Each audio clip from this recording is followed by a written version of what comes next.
You know that feeling when you're defending a point you absolutely know is wrong just because you already committed to it out loud? Well, welcome to today's explainer. We're going to take a really calm, meditative look at the architecture of self-reconstruction. Basically, we're exploring a deeply human question. Why does changing our minds feel so incredibly hard? We usually think of learning as this purely logical process, just absorbing new facts, right? But as we'll see today, our hesitation to update our beliefs is rarely just about data. It's about psychology, social structures, and the immense pressure of our cognitive environments. Just listen to this profound thought. Perhaps people are not afraid of being wrong. Perhaps they are afraid of contradicting who they were yesterday. That perfectly captures a core idea from our source material. Because when you really think about it, our resistance to new evidence often isn't born from a lack of knowledge, or even just pure stubbornness. Actually, it stems from this deep-seated fear of losing our past identity. We are practically terrified of breaking the continuous storyline of who we believe we are and how the world sees us.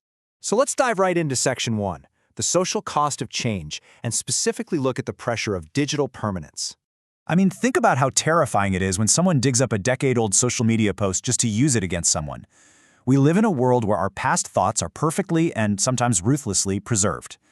Digital records freeze our past statements in time, and because search algorithms and social platforms consistently reward strict consistency, changing your mind isn't just a private internal shift anymore. It's a massive public risk. In this environment, a stable, unwavering identity is just automatically equated with trustworthiness. To belong to a group, well, alignment is demanded. So updating your beliefs today carries some genuinely heavy psychological and social costs. You aren't just adopting a new fact, you're risking your entire social standing. And because of that intense environmental pressure, we do something entirely human. We defend the continuity of our personal narrative, sometimes even at the expense of aligning with reality itself.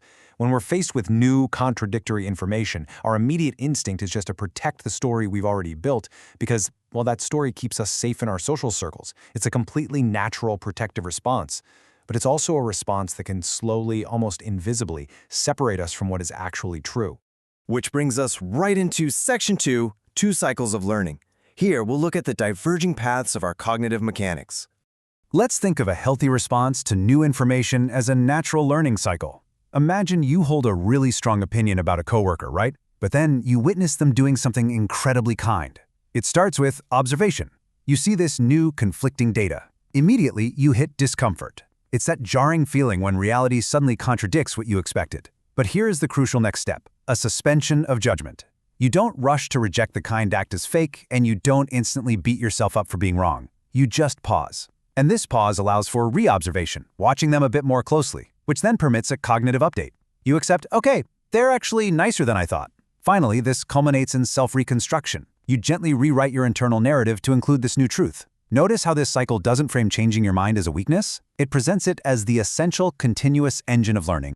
Conversely, we have the stagnation cycle. When the pressure to be consistent is just too high, we prioritize our past identity. To preserve that narrative, we instinctively enter into consistency preservation. So when that new, challenging data arrives, instead of suspending judgment, we engage in the suppression of new information. We might tell ourselves, oh, that coworker was just faking it to look good. We suppress the data out of a fear of losing our coherent worldview, not out of malice.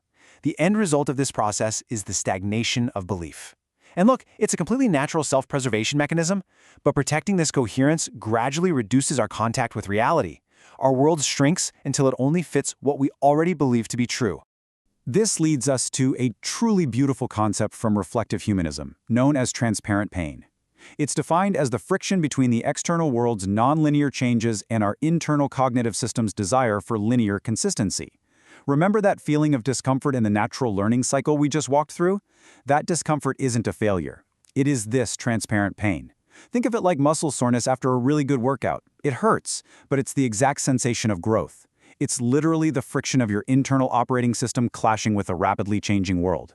And crucially, this pain is a necessary signal.